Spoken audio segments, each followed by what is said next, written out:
जय माता दी दोस्तों, आप सभी को आने वाले नवरात्रि की ढेरों शुभकामनाएं। माता रानी की कृपा आप पर और आपके परिवार पर सदा बनी रहे। इसी मंगल कामना के साथ आज की इस वीडियो में मैं आप सभी के लिए नवरात्रि की बहुत ही सरल पूजा विधि लेकर आई हूँ। तो जो नवरात्रि की पूजा है वो बहुत विस्तृत होती है। उसमें देखिए कलश स्थापना की जाती है, ज्वारे बोए जाते हैं, नवग्रह बनाए जाते हैं और अखंड जोत भी जलाई जाती है। लेकिन किसी कारण से अगर आपके पास समय ना हो, आप स्टूडेंट हैं, वर्किंग हैं, तो ऐसा नहीं है कि आप पूजा ना करें, आप पूजा करें। जो मैं विधि दिखा रही हूँ बहुत ही सरल है, इस विधि से आप पूजा कर सकते हैं। तो देखिए नवरात्रि के प्रथम दिन स्नान आदि करने के बाद साफ स्वच्छ वस्त्र धारण करें और आपको इस तरह से एक चौकी लगा लेनी है। चौकी पर लाल या पीले रंग का हम आसन बिछा लेंगे और माता रानी को आसन देने के लिए यहाँ पर मैंने अक्षत डाले हैं। आप फूल भी प्रयोग कर सकते हैं। इसके बाद माता रानी की जो भी स्वरूप हो आपके पास, फोटो या मूर्ति, उन्हें विराजमान करें। इसके बाद हम प्रथम पूज्य गणपति जी को भी विराजमान कर लेंगे। तो देखिए इस पूजा और स्थापना को आप अपने घर के मंदिर में भी कर सकते हैं अगर जगह है तो। और अगर अलग से चौकी लगा रहे हैं तो ऐसी जगह चुनें जो साफ सुथरी हो, डिस्टरबेंस ना हो, क्योंकि पूरे 9 दिन के लिए माता रानी विराजमान रहेंगी तो चौकी को हिलाया नहीं जाएगा 9 दिनों तक। तो यहाँ पर हम कलश स्थापना नहीं करेंगे, लेकिन सूक्ष्म रूप से हम कलश स्थापित करेंगे, जिसके लिए एक आपको लोटा लेना है। पीतल, तांबा, मिट्टी, किसी का भी लोटा ले सकते हैं। उस पर स्वास्तिक बना ले, कंठ पर मोली बांध ले, शुद्ध जल भर लें इसमें और इस लोटे के ऊपर एक पूर्ण पात्र हम रखेंगे। तो यहाँ पर मैंने अक्षत रखे हैं। आप चाहें तो गेहूं भी रख सकते हैं या कोई भी अनाज रख सकते हैं आप। और इसके बाद 1 रुपए का या चांदी का हम सिक्का लेंगे और इस सिक्के को अनाज के ऊपर रख देंगे। देखिए बहुत ही सरल विधि है ये। आप इस विधि से बहुत ही कम समय में पूजा कर सकते हैं। और ये जो लोटा है इसे माता रानी के सीधे हाथ की तरफ और पूजा करने वाले के उल्टे हाथ की तरफ रखना है। और पूरे 9 दिनों तक ये कलश यहीं पर रहेगा चौकी के ऊपर, इसको बिल्कुल भी हिलाना नहीं है। अब एक दीपक प्रज्वलित करके हम रख लेंगे। तो दीपक में आप घी या तिल का तेल भी डाल सकते हैं।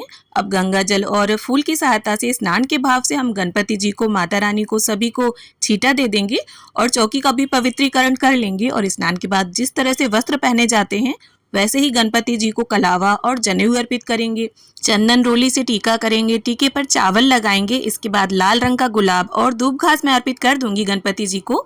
और एक गणपति जी को अलग से आप लड्डू, मेवे या फल जो भी घर पर हो उनका भोग रखें। इसके साथ ही माता रानी को यहाँ पर लाल रंग की चुन्नी में अर्पित कर दूंगी। और देखिए यहाँ पर एक डब्बी में आप हल्दी और कुमकुम भरकर रखें, पूरे 9 दिन तक यहीं रखी रहे और इसी से ही माता रानी का हम तिलक करेंगे।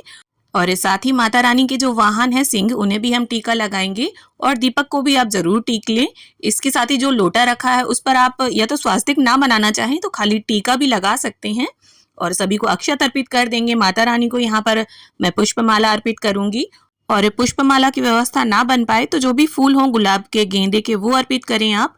इसके साथ ही देखिए माता रानी को या तो पहले दिन या फिर आप 9 दिनों में से किसी भी एक दिन में 2 या 5 वस्तुएं या 16 श्रृंगार भी अर्पित कर सकती हैं। अब देखिए कुछ भोग में हो ना हो, माता रानी को बताशे का भोग विशेष रूप से अर्पित किया जाता है।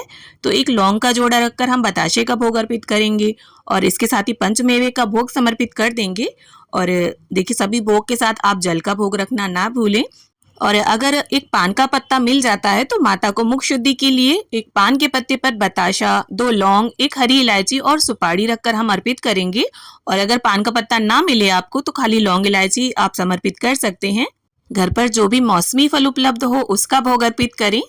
और इसके साथ ही देखिए अपनी इच्छा और सामर्थ्य के अनुसार पूजा में रही कमियों को पूर्ण करने के लिए कुछ दक्षिणा जरूर निकाल करके रख दें। और ये दक्षिणा जो है या तो पहले दिन या 9 दिनों में से किसी भी एक दिन आप अर्पित कर सकते हैं। इसके बाद बड़े ही प्रेम पूर्वक हम गणपति जी की, माता रानी की, सभी की आरती उतार लेंगे। शिव की जटा से निकली गंगा, आई शरण तिहारी, आदि शक्ति आदि भवानी तेरी शीर। तो जो भी आपको माता रानी की आरती आती हो उसे गाकर आप आरती संपन्न करें और आरती संपन्न करने के बाद सीधे हाथ में जल लेकर चौकी के आसपास फिराकर पूजा का आचमन कर लें। हाथ जोड़कर माँ भगवती से पूजा में रही कमियों के लिए क्षमा याचना कर लें और ऐसी प्रार्थना करें कि माँ अपना आशीष हम बच्चों पर सदैव बनाए रखना। तो देखिए नवरात्रि की जो पूजा है वो बिना हवन के अधूरी मानी जाती है। तो आप अगर बड़े लेवल पर हवन ना कर पाए तो आप इस तरह से देखिए कपूर पर या सूखे नारियल के ऊपर घी डालकर अग्नि प्रज्वलित कर लें और जो भी भोग प्रसाद आपने अर्पित किया है उसे समर्पित करें इस अग्नि में और एक लौंग का जोड़ा अर्पित करें। और अगर टाइम है आपके पास तो उपले को जलाकर उस पर 9, 11, 21 इस तरह से आहुतियां दें। आहुतियां आप हवन सामग्री से, भोग नैवेद्य और घी से दे सकते हैं। और सीधे हाथ में थोड़ा सा जल लेकर इस तरह से हम वार देंगे। और नवरात्रि की जो विधिवत विस्तृत पूजन है वो किस तरह से किया जाता है, इसकी वीडियोस ऑलरेडी मेरे चैनल पर हैं, आप जाकर चेक कर सकते हैं। और अगर सरल विधि से करना चाहें, समय ना हो आपके पास, तो आप इस विधि से आराम से नवरात्रि में पूजा कर सकते हैं। तो उम्मीद है ये वीडियो आप सभी के लिए हेल्पफुल रही। वीडियो अगर थोड़ी भी अच्छी लगी हो, थोड़ी भी पसंद आई हो, तो वीडियो को लाइक करें और उन सभी के साथ शेयर करें जिन्हें इस तरह की वीडियोस की जरूरत हो। और हाँ, अगर चैनल को सब्सक्राइब कर रखा है तो आप सभी का बहुत धन्यवाद, और अगर नहीं किया है, नए आए हैं, तो चैनल को सब्सक्राइब जरूर कर लीजिएगा। तो मिलती हूँ आप सभी से एक नए वीडियो में, तब तक के लिए happy Navratri to all of you.